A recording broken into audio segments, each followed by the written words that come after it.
Luego después, aquí siguen otras definiciones de derecho, que es un conjunto de normas que rigen la vida de la nación, ¿verdad? Es la manifestación del poder del Estado en un determinado lugar, conjunto de normas que rigen el actuar del hombre y la sociedad. Luego también vimos la formación económico-social, ¿verdad? Que hablamos aquí de la base económica y la superestructura, ¿verdad?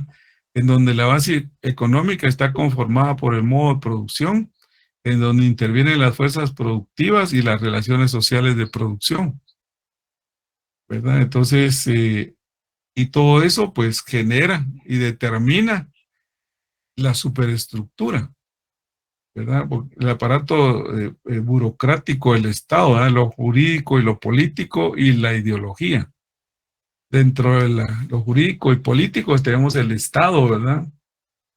Como esencia es la dictadura de una clase sobre la otra, y el derecho, que es la esencia, la voluntad erigida en ley, ¿verdad? De la clase dominante. Que todo esto vienen a ser los instrumentos de la clase dominante, ¿verdad? Y la ideología, que también forma parte de la superestructura, en donde entra la filosofía, la ciencia, la religión, la moral, la educación, ¿verdad? Entonces, luego después, pues eso es lo que se explica aquí, la base y la superestructura, ¿verdad? Ya en detalle. Hicimos este ejercicio también y luego pues pasamos al origen del Estado y del Derecho como una corriente idealista. Sí, hable el que me quiera hablar porque no lo veo. Perdón, licenciado, solo fíjese que yo envié lo de las preguntas, pero me salió que dice no se ha encontrado la dirección del correo del suyo, me salió. Ah, O pues sea, su correo. me lo tiene que enviar a mi correo. Sí, el suyo sería victor.alvarez@profesor.usac. Es profesor punto edu, o sea, pues, ya ni me acuerdo, pero quiere termino aquí. O se las puedo juntar. Yo vi que publicó algo de Classroom. No sé Sí, si ahí, sería. en esa dirección. En esa dirección de Classroom también Ah, y puede. usted puso ahorita a las 9:24 subir, por favor, el cuestionario general respondido por alumno o alumna. Ahí. Ahí también lo puede enviar, pero ahí a ese correo. Va, está bien ahorita. Muy bien. ¿Están aquí conmigo ustedes o están en otro lado? Aquí estamos, licenciado. Aquí estamos, Yo, licenciado. licenciado, estoy confundido ahorita. Yo ¿Por qué? también. ¿Por qué están confundidos? Yo tengo una pregunta, licenciado. O sea, lo del Sí. cuestionario, o sea, ¿lo mandamos todos los alumnos o solo una persona de cada grupo? Mire, pues ya la actividad del cuestionario ya pasó. Entonces, el coordinador de cada equipo envía las 10 preguntas de cada equipo, Ok. ¿verdad? Ya luego yo voy a consolidar las preguntas de todos en un solo cuestionario y entonces ya se los voy a poner como tarea a todos para que contesten ese cuestionario general con la sumatoria de las preguntas de todos los equipos. ¿Estamos? ¿Está bien, licenciado? Bueno, sigamos hoy porque ya la actividad del cuestionario ya pasó. Bueno, entonces, el origen del Estado y del Derecho como corriente idealista. Entonces, según los idealistas, señalaban pues que el Estado y el derecho positivo cumplen sus fines de proporcionar justicia, seguridad, libertad, igualdad, bien común y otros, con la condición que se rija por los principios de universalidad, cognoscibilidad e inmutabilidad. Por lo cual el Estado del Derecho se originaba ya sea de una voluntad divina, de la razón, del espíritu popular, de la experiencia de la voluntad estatal, de vivencias psicológicas y otros. Para la concepción idealista, lo determinante es el espíritu, mientras que lo secundario o determinado es la materia, ¿verdad? Para la concepción materialista u objetiva, lo fundamental es la materia y lo secundario el espíritu, ¿verdad? Entonces esto se aproxima a tesis religiosas sobre la naturaleza, ¿verdad? En donde es una creación divina, ¿verdad? Entonces está todo hecho por Dios y por un ser supremo, etcétera, ¿verdad? Entonces, de eso trata la corriente idealista, ¿verdad? O sea, atiende a creencias de carácter espiritual, ideas, dogmas, un ser divino, los 10 mandamientos, lo determinante es el espíritu, ¿verdad? Entonces, también se considera esto un derecho natural, ¿verdad? Es un derecho no escrito, según los filósofos griegos, ¿verdad? Lo llaman intrínsecamente lo justo, el conjunto de normas reguladoras de la conducta humana justa, o sea, es algo eterno, inmutable, es algo no escrito, ¿verdad? El derecho natural es algo no escrito, pero que se da, ¿verdad? Entonces, luego después en la siguiente sesión vimos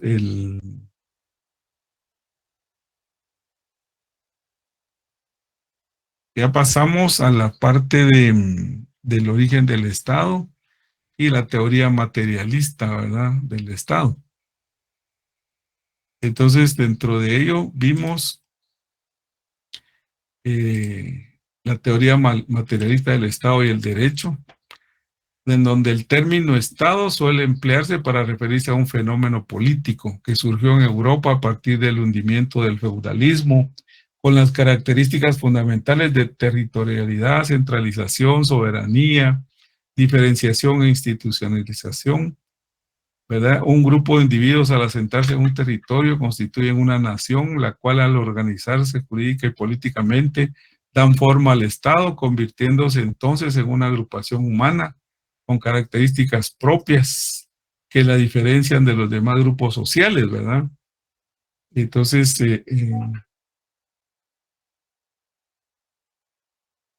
pues aparece ya la maquinaria del Estado, ¿verdad?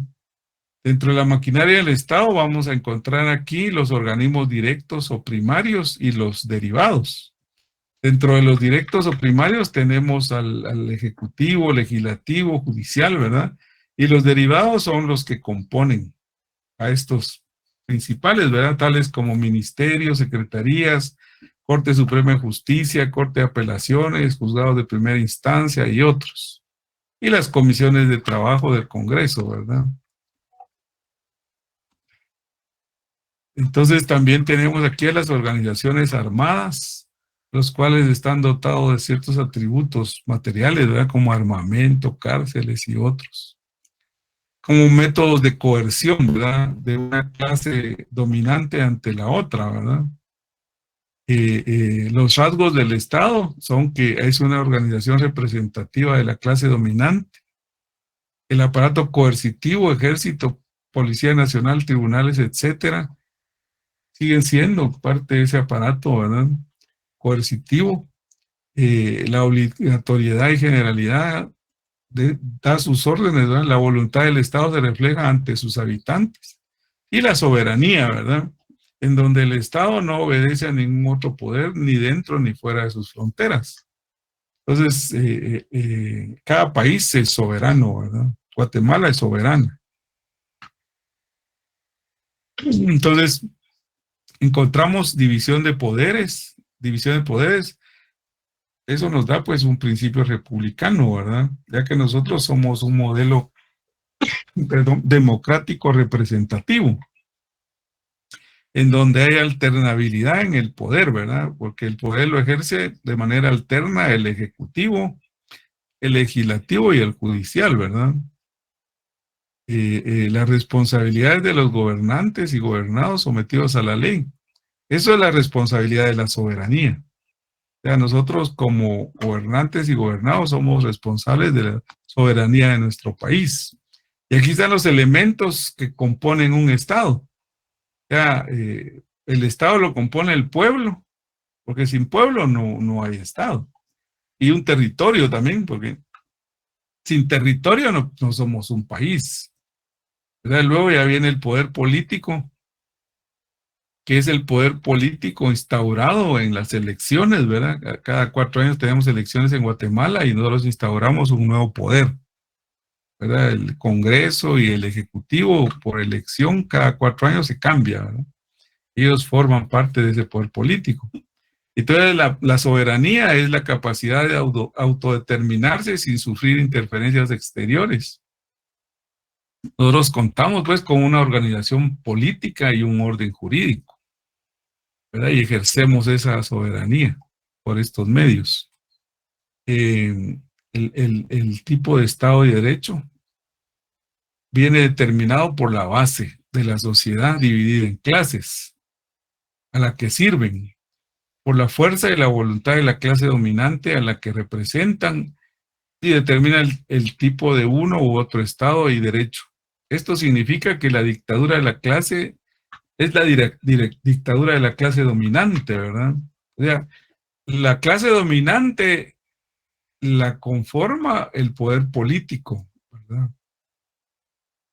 Y la clase dominada la componen los trabajadores, los dominados, ¿verdad? Entonces, dentro de las formas de gobierno tenemos que cuando se habla de gobierno se refiere al conjunto de poderes públicos, de los órganos a quienes se les atribuye el ejercicio supremo de la soberanía, del poder soberano, ¿verdad? Y por la forma de gobierno de los estados, pues se analizaron aquí la monarquía y la república, ¿verdad?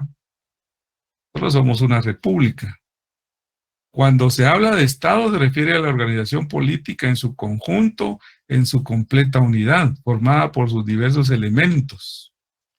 Entonces, por la forma de organización, los estados pueden ser unitarios o estados federados también, ¿verdad? Nosotros somos un estado unitario. Y dentro de las formas de gobierno tenemos la monarquía. Y la monarquía, tenemos una monarquía absoluta, en donde el monarca es el rey, es superior a la Constitución, ¿verdad? Es quien manda, es un gobierno típico de un solo individuo. Él es el titular de la soberanía. El poder supremo lo ejerce esta persona, ¿verdad? Es el rey o el monarca, ¿verdad? Ejemplos de esto, tenemos a Omán como un país, ¿verdad? Omán posee una ley básica considerada como constitución. Arabia Saudita, ahí pues tienen la teocracia que utilizan como constitución el Corán, ¿verdad? El Corán es como la Biblia. Luego tenemos la monarquía constitucional, que tenemos una que es parlamentaria, en donde el rey está sujeto a las disposiciones constitucionales y el rey está bajo la ley. Y también existen otros órganos quienes son los que ejercen la soberanía, ¿verdad? Como por ejemplo el Reino Unido, de Gran Bretaña e Irlanda del Norte. Y también tenemos el Reino de España, en donde todavía siguen apareciendo esas figuras de rey, ¿verdad? Y reinas, príncipes y todo eso, la nobleza, pero ellos ya no son los que gobiernan, sino que gobierna otros órganos dentro del Estado, ¿verdad? Ahí hay secretarios, ¿verdad? Una especie de ministros, ¿verdad? Que son los primer ministros, le llaman a veces, ¿verdad? Entonces, cuando es una monarquía pura, el rey es quien ejerce la soberanía y quien manda, ¿verdad? Dentro de la república tenemos las repúblicas aristocrática y la democrática. La república aristocrática se ejerce por un gobierno representado por una minoría que impera, ya sea por cultura, por patriotismo, por influencia del dinero, por personalismo o ejército. Es una tradición cultural, ¿verdad? En donde manda la aristocracia. Entonces, realmente es una oligarquía, ¿verdad? Que es gobierno de pocos, ¿verdad? Y rehuye a la sinceridad electoral y se configura una dictadura, ¿verdad? Entonces es un gobierno de los mejores o de las mayorías cualitativas, no cuantitativas, ¿verdad? Cualitativas es más selectivo, ¿verdad? Es un grupo pequeño. En cambio, la República Democrática, este es de origen popular, sus ciudadanos gozan del derecho de elegir y ser electos, participan de la cosa pública, la soberanía descansa en el pueblo, está delegada en los organismos legislativo, ejecutivo y judicial. En Guatemala, esto está contemplado en el artículo 140 de la Constitución Política de la República de Guatemala. El sistema guatemalteco es catalogado dentro de las democracias defectuosas, porque teniendo un diseño constitucional homologable como democrático, adolece de vicios que le impiden establecerse como tal. Hay grupos de presión influyentes, hay medios de comunicación que condicionan la deliberación, hay fuerzas armadas y policiales que violan el Estado de Derecho, hay magistrados que toleran la impunidad, ¿verdad? Entonces es un gobierno de las mayorías cuantitativas, ¿verdad? Cuantitativo es mucho, cualitativo es poco. En las repúblicas de régimen presidencial, el jefe del Estado tiene independencia respecto al órgano legislativo. El presidente designa directamente sus ministros y son responsables ante él. Es el caso típico de Guatemala, ¿verdad? En los estados unitarios, pues es un estado simple. Es aquel en que la soberanía, el poder político lo ejercita directamente el mismo pueblo que se encuentra en un mismo territorio. Lo ejerce el pueblo, pero bajo una representación, eligen un representante, ¿verdad? En este los poderes legislativos, ejecutivos y judicial son únicos. Ejemplo de estos estados unitarios son las repúblicas centroamericanas, Cuba y Paraguay. Este modelo de organización política es el más difundido a nivel mundial. Tenemos los estados federados. Estos están compuestos pues, por la unión de dos o más estados, ¿verdad? Dentro de ellos pues tenemos Estados Unidos de América, estados mexicanos, estados federados de República Federal de Brasil, ¿verdad? O sea que varios estados se unen y forman una federación de estados, como Estados Unidos, ¿verdad? Tenemos también las confederaciones y autonomías. La confederación agrupa a varios estados federados, ¿verdad? Y que los estados miembros pues forman la confederación. Y eso conservan su soberanía cada uno, pero pertenecen a una confederación. Y solamente se someten a pactos o convenios que reconocen por voluntad propia, ¿verdad? Entonces, como por ejemplo, de interés común como lo económico, lo político, derechos humanos, de paz, de seguridad, etcétera. Y dentro de ellos podemos mencionar a estas organizaciones internacionales como es la ONU, la OEA, Mancomunidades de Naciones, ¿verdad? La Mancomunidad Británica. Y la autonomía es otro tipo, ¿verdad? Aquí es como una solución que se le encontró para hacer frente a reivindicaciones de las poblaciones que aceptaron una forma de gobierno limitado conforme a una determinada delegación de competencias recogida en un estatuto. Entonces aquí tenemos, por ejemplo, las autonomías. Tenemos comunidades autónomas españolas, por ejemplo, que constituyen una entidad territorial dentro del ordenamiento constitucional de España. Ya estaba viendo ahí que algunas provincias, Sevilla, Granada y otros, que ellos son provincias autónomas, que a pesar que pertenecen a España, son independientes, ¿verdad? Entonces, también tenemos en Bolivia, estados autónomos, departamentos autónomos de Bolivia, y en Argentina tenemos a la ciudad de Buenos Aires, ¿verdad? Es autónoma con relación a Argentina, ¿verdad? Y también en el Vaticano, ¿verdad? El Vaticano que forma parte de Italia, ¿verdad? Pero es un estado dentro de otro estado, ¿verdad? Porque el Vaticano está dentro del país, de una república, ¿verdad? Es Italia. Tenemos también los estados fallidos o fracasados, ¿verdad? Que son aquellos que no logran garantizar a sus habitantes el pleno goce de los bienes políticos, tales como derechos políticos, civiles, humanos, servicios públicos, salud, trabajo, educación, seguridad. Son incapaces de juzgar a los delincuentes, sucumben ante la corrupción. En otras palabras, son estados fracasados, ¿verdad? Y dentro de estos tenemos algunos ejemplos. Pues hay un gobierno legal, pero ilegítimo, ¿verdad? Hay una incapacidad del gobierno para proveer seguridad interna. El gobierno no posee capacidad para proveer servicios públicos a la población, ¿verdad?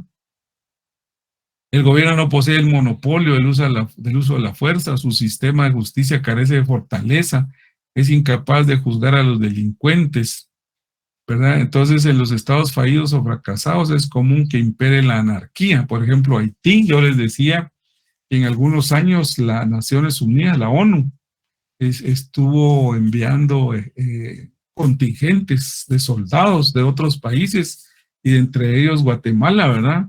Ellos iban a Haití a velar por la seguridad de la población porque era un estado fallido, ¿verdad? Entonces, para garantizar la seguridad de las personas, llegaban grupos de militares de otros países, ¿verdad? A controlar, ¿verdad? También el crimen organizado, la corrupción, la impunidad, la violencia, han hecho imposible el ejercicio del poder político, ¿verdad? En Latinoamérica se ha vuelto común escuchar que ciertos estados están a punto de convertirse en narcoestados, ¿verdad? Tal es el caso de Guatemala y varios estados de la Federación Mexicana y anteriormente en Colombia, ¿verdad? Yo les decía que ustedes tal vez han visto las series de Pablo Escobar, ¿verdad? Que él era un narcotraficante allá en Colombia, que hasta llegó a pertenecer al Congreso. Yo creo que hasta se quería lanzar a presidente, ¿verdad? Pero él actuaba por la fuerza, ¿verdad?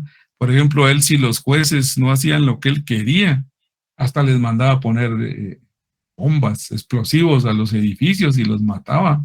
Entonces actuaba de esa manera, que total que el gobierno se volvió un gobierno fallido, en donde el narcotráfico era el que gobernaba, ¿verdad? Y en México también suele pasar eso. Hay algunos estados en donde están gobernando este tipo de grupos, ¿verdad? Ustedes han escuchado ahí que los migrantes se han convertido en mercancías, ¿verdad? Y los trafican, ¿verdad? Inclusive el Chapo Guzmán en algún momento hasta le ofreció a un presidente pagar la deuda externa, ¿verdad? Y él, pues, tener autoridad en el país y actuar con libertades, ¿verdad? Pero no se lo permitieron. Bueno, entonces, esto es solo un resumen de lo que hemos visto. También les tengo por ahí algunos videos que quiero presentarles, ¿verdad? Ustedes pueden ver estas diapositivas ahí en Classroom. Ahí se las tengo colgadas. Todas las clases que hemos recibido. Aquí está el listado, ahí las tienen ustedes todas en Classroom. Vimos el origen del Estado, teoría materialista del Estado y terminamos con las formas de derecho, ¿verdad? Las formas de derecho fue una de las últimas clases que vimos, que fue las formas de derecho y la relación entre el Estado y el derecho, ¿verdad?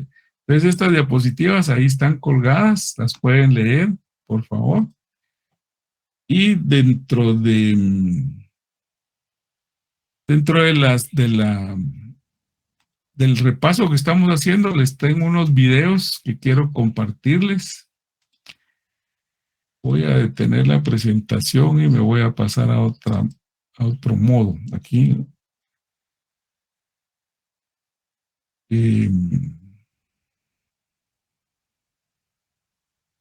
Vamos a ver.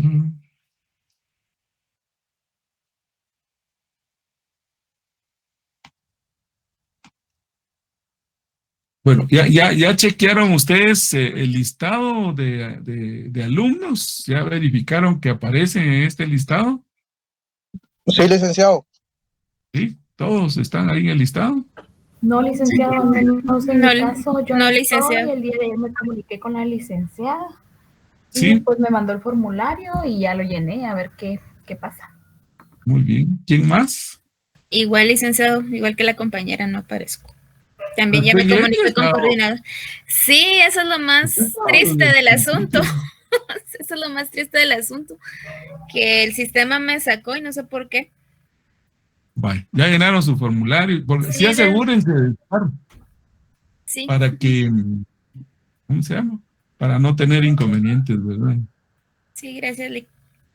Vaya, pues, entonces, vamos a pasar a la presentación de unos videos que son interesantes. Vamos a ver este primero.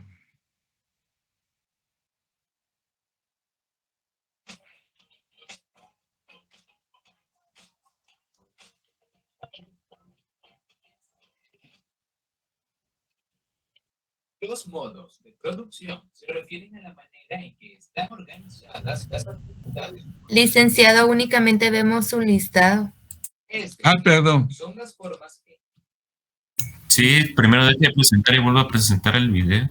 Vamos a hacer eso. Si no, no vamos a... Bueno, ahorita vamos, espérenme. Me voy a organizar aquí porque...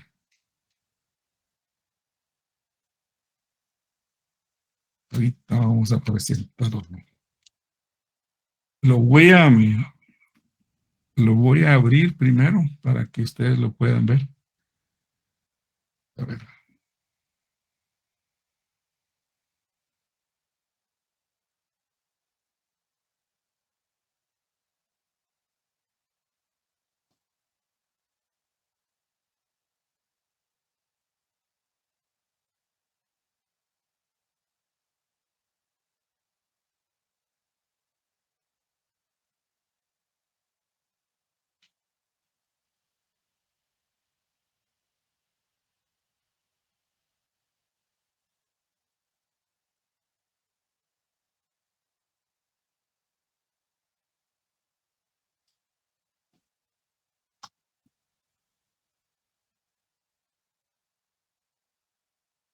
Los modos de...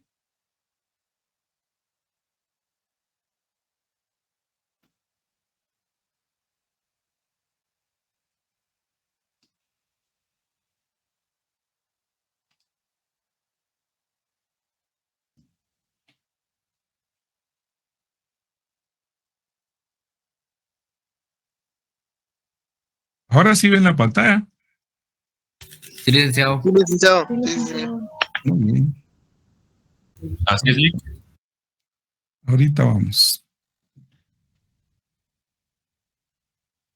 Los modos de producción se refieren a la manera en que están organizadas las actividades económicas de un determinado territorio. Es decir, son las formas en las que una economía se constituye para producir servicios y bienes, al igual que para establecer su distribución. Por tanto, los modos de producción son los métodos determinados históricamente de producir los bienes materiales requeridos por el hombre para su uso productivo y consumo personal. El modo de producción determina las condiciones de vida de la sociedad, influyendo la vida social y política en general. Dependiendo del modo de producción existente, se pueden formar ciertas ideas e instituciones desde la estructura económica de la sociedad. Por tal razón, este ha sido un concepto importante para los marxistas estructuralistas. Un antecesor de este concepto fue el del modo de subsistencia, desarrollado por Adam Smith, que planteaba una división de los modelos de sociedad mediante la forma en que sus miembros cubrían sus necesidades básicas. En este video te explico el concepto de modo de producción y los 6 modos de producción. Si quieres aprender más, puedes visitar el enlace de la descripción en liveder.com. Concepto de modo de producción de Marx. Marx utilizó el término modo de producción para referirse a la organización específica de la producción económica existente en una sociedad dada. Por medio del concepto de modo de producción, el marxismo pudo desarrollar el principio de determinación económica, el cual sirvió para el establecimiento de la forma de interacción entre los diferentes niveles jerárquicos de la sociedad. El modo de producción corresponde a los medios de producción utilizados por una sociedad determinada, tales como fábricas, máquinas y materias primas. También incluye el trabajo y la organización de la fuerza laboral. El término relación de producción se refiere a la relación entre quienes poseen los medios de producción, como los capitalistas, y quienes no lo poseen, como los trabajadores. Definen las relaciones sociales como tal, tomando en consideración quién se apropia del trabajo hecho y cómo se encuentran distribuidos en la práctica los medios de producción. Estas relaciones se encuentran definidas principalmente en términos de clases sociales, formando así la base de la estructura social que rige las relaciones humanas. Además, se encuentran establecidas de forma legal, avaladas por la ideología que tenga el dominio. Estas son las relaciones de propiedad, poder y control que gobiernan a los activos productivos de la sociedad. Relaciones entre las personas y el objeto de su trabajo. Las relaciones de trabajo cooperativo. Las relaciones entre las clases sociales. Por otra parte, las fuerzas de producción definen el proceso laboral donde las materias primas se transforman en determinados productos. Los factores que afectan las fuerzas de producción son las materias primas y los medios de producción. La fuerza de trabajo humana, que es la mano de obra o actividad de las personas. Los instrumentos utilizados para transformar las materias primas en productos, tales como herramientas, equipos, edificios, tecnologías, conocimiento, materiales y tierra. En un determinado momento, dentro del modo de producción existente, las fuerzas de producción inician un conflicto con las relaciones de producción. Estas relaciones tienen la capacidad de adecuarse hasta cierto punto a las exigencias de las fuerzas de producción, sin tener que cambiar su cualidad propia. Sin embargo, esta adecuación se logra a expensas de contradicciones internas cada vez mayores dentro del modo de producción, que van formando las condiciones para la creación de un nuevo orden social y el crecimiento de las fuerzas sociales capaces de realizar una transformación socioeconómica radical. Cuando se produce el antagonismo de clases en el modo de producción, este conflicto entre las fuerzas productivas y las relaciones de producción conduce como resultado de una revolución social a que el modo de producción sea reemplazado por otro. Tipos de modos de producción y sus características. Ahora ya sabes más sobre el concepto de modo de producción. Veamos ahora qué tipos hay. Comunismo primitivo. El comunismo primitivo fue el modo de producción existente en la prehistoria. En su estado inicial, la recolección y la caza dieron paso a formas primitivas de agricultura y ganadería. Todas las posesiones eran definidas por tribus, hasta la llegada de la agricultura y otros avances. La producción consistía simplemente en adecuarse a la naturaleza. La tierra se cultivaba y la conciencia era comunitaria.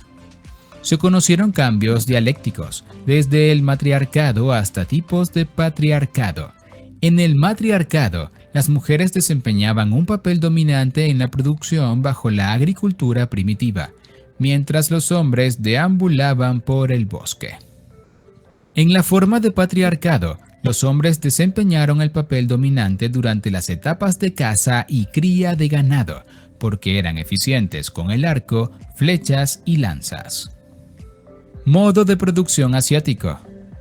El modo de producción asiático representó la primera forma de una sociedad de clases. Se caracterizaba por la ausencia de propiedad privada de la tierra y por un estado despótico centralizado a cargo de las obras públicas.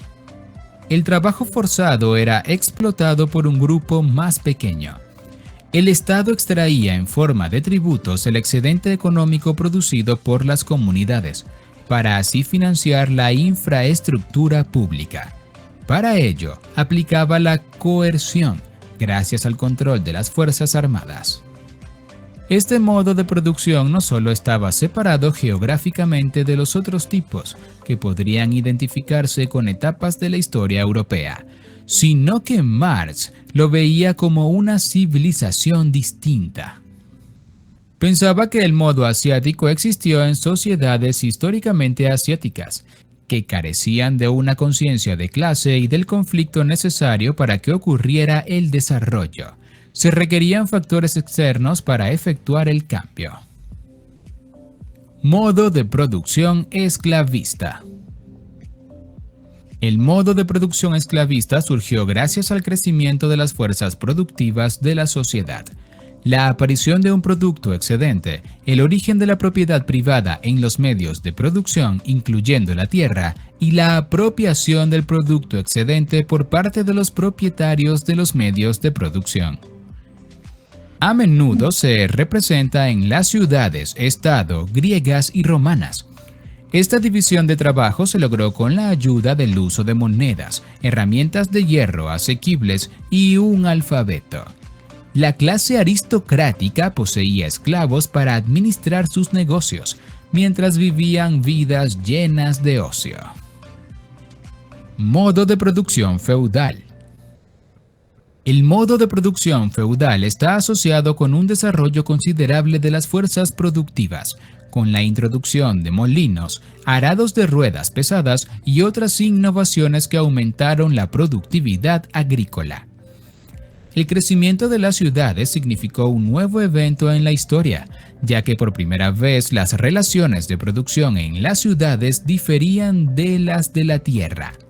Por tanto, a diferencia de los modos de producción anteriores, los pueblos no eran una continuación del campo, sino que ambos estaban cada vez más en oposición. Esta dinámica entre las relaciones sociales de la ciudad y el campo, junto con el desarrollo del comercio y la manufactura en las ciudades, fueron elementos importantes de la dinámica del modo de producción feudal y la transición del feudalismo al capitalismo. Durante este período se desarrolló una clase mercantil, aunque los siervos estaban atados a un propietario a través de la servidumbre, siendo esencialmente esclavos, ya que no tenían ingresos ni capacidad de movilidad ascendente. Modo de producción capitalista. El modo de producción capitalista se fundamenta en que los medios de producción pertenecen a capitalistas particulares. Los productos se fabrican para el mercado y para poder ser competitivos se debe exigir la mayor cantidad de trabajo de los trabajadores al menor costo. Marx advirtió cómo el hombre había exigido un salario por su mano de obra, la cual anteriormente había proporcionado gratuitamente. Aún así, para los ojos del capital, las cosas y las personas existen solo porque son rentables. Por otro lado, los trabajadores se han percatado que su verdadero beneficio económico radica en evitar que el capitalista los explote de esta manera. Las relaciones sociales de producción son adversarias, dando lugar a una lucha de clases que Marx pensaba que debía conducir al derrocamiento del capitalismo por parte del proletariado. Así, el nuevo modo de producción estará basado en la propiedad colectiva de los medios de producción, llamado comunismo. Modo de producción socialista. El modo de producción socialista o comunismo es un modo de producción utópico hasta ahora. Rechaza la organización privada de la producción basándose en el predominio de la propiedad pública. De este modo, se abren posibilidades para la mejora ilimitada de las fuerzas productivas y el aumento de la efectividad de la producción social. Las contradicciones surgidas bajo el comunismo entre las fuerzas productivas y las relaciones de producción no serían antagónicas. Tales contradicciones se deberían resolver a través de una mejor relación de producción, que se lograría a través del manejo consciente de los procesos sociales.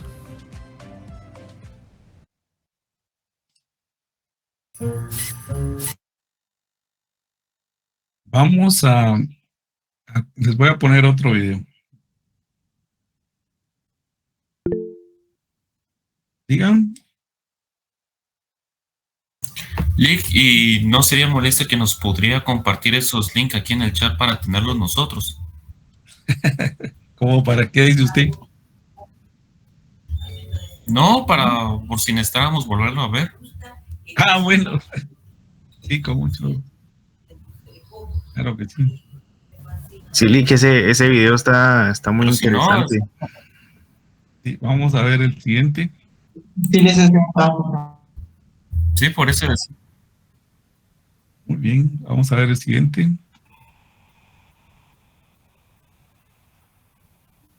Estado como lo conocemos hoy no ha existido siempre.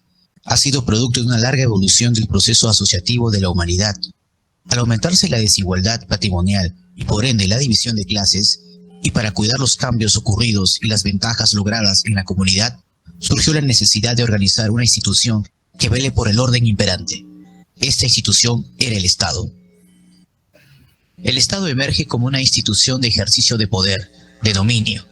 Tenía que velar y defender el orden constituido. El surgimiento del Estado implica abandonar el uso de las costumbres que regían la conducta social de los hombres y de la comunidad primitiva para estructurar el derecho a través del cual se norma la conducta ajena. Se actúa con la ayuda de la persuasión o la coacción. Las normas que rigen la conducta de la sociedad son elaboradas por la clase económica y políticamente dominante y están orientadas a cuidar sus intereses. En las ciudades, los reyes y sacerdotes controlaban la mayor parte de la riqueza y del poder. Administraban a través de la burocracia el riego, cobran los impuestos y se preocupan por el almacenamiento de los alimentos. Estas acciones se fueron sistematizando con el transcurrir del tiempo. El surgimiento del Estado no se produce de manera sincrónica, fue un proceso desigual, tanto en el mundo como en América. Muy bien. Se los voy a colgar con mucho gusto ahí en el Classroom. Bueno, entonces, ¿cómo les parecieron los videos? Espero comentarios, por favor. Gracias. Pues, Bastante detallados, licenciado. ¿Uno por uno? Bastante detallados y sí lo sacaban, le daban a... O sea, sí se explicaba de buena manera. ¿Verdad que sí? Es que lo que pasa es que un video es más que 1000 palabras, dice. Sí, licenciado, así como dijo Raúl, sí nos podría hacer el favor de compartirnos los links para verlos también. ¿Qué comentario tienen ustedes con relación a ese modo adicional que explica ahí el video, que es el asiático? Modo adicional. No sé, a mí lo que más bueno, a mi punto de vista lo que más me llevó fue lo de los, ¿cómo se llama? Lo de los burgueses y es que se me van las palabras. La monarquía, perdón. Todo eso es lo que, o sea, a mí siempre me ha como llamado la atención. No sé. Sí, ese modo de producción asiático casi no lo menciona Marx. Tampoco nosotros lo vimos ahí dentro de las exposiciones. Pero aquí en el video sí lo mencionan, porque es un modo de producción diferente al que Y empieza las relaciones sociales, algo así, que por eso se dio. Algo así vi. Sí. Me recuerdo. Ese modo de producción, ahí sí, como dice, modo de producción asiático, se dio en Asia. Entonces, en Europa, Marx más solo plantea los que se dieron en Europa, ¿no? Que es la comunidad primitiva, luego la esclavista, pasando a la feudal, luego la capitalista y la socialista. ¿Qué países mencionamos o podemos mencionar como países socialistas en la actualidad?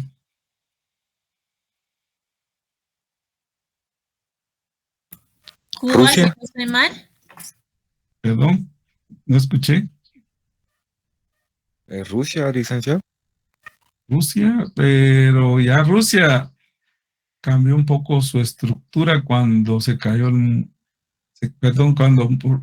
con la perestroika, ya los países dejaron de formar parte de la Unión Soviética. ¿Podría aplicar España? No. Es que los países socialistas es donde existe una situación diferente en cuanto a las relaciones de producción. Como por ejemplo Cuba. China, licenciado. China, hay una China comunista. Venezuela. No. Taiwán. Corea del Norte. Sí, también. O sea, en Corea hay una Corea que es así socialista, ¿no? La del norte. La del Venezuela. norte. ¿Cuál? La del sur es capitalista, ¿no? Venezuela es capitalista. Sander quería hablar.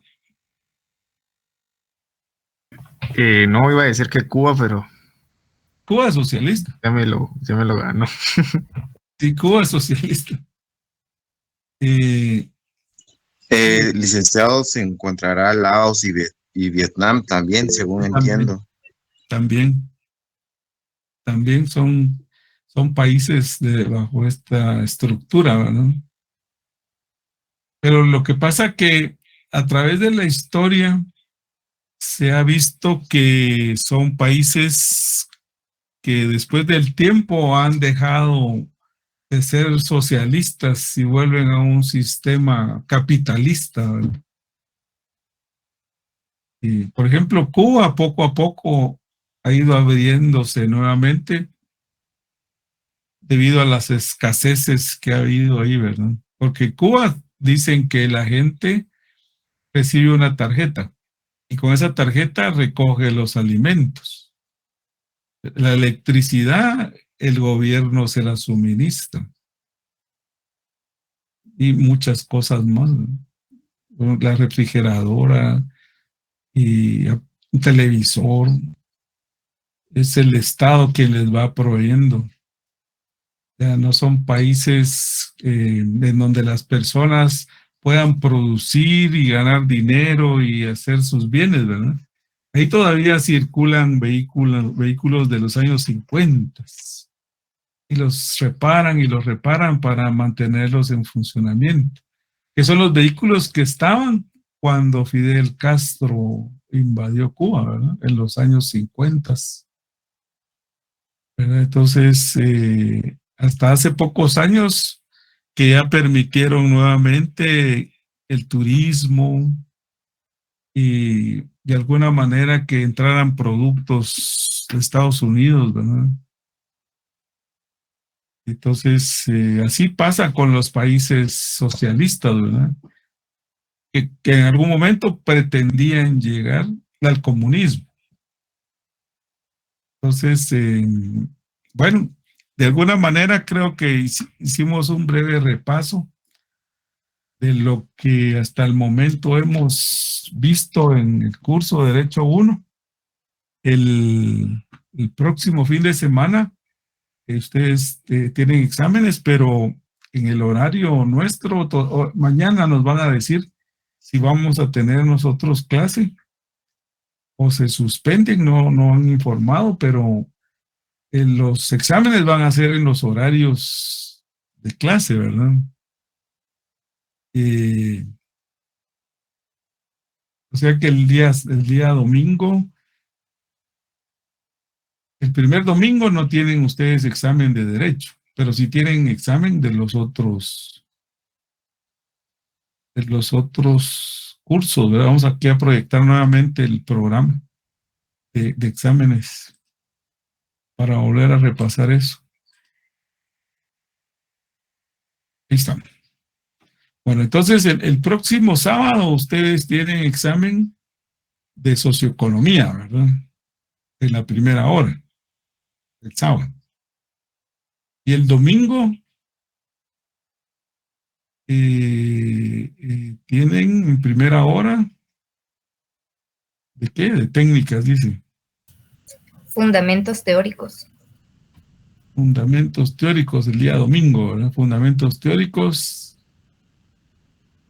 Eso es domingo, a primera hora, ¿verdad?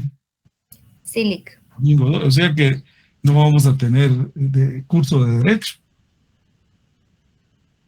¿verdad? Porque el parecer aquí dice en horario de clases.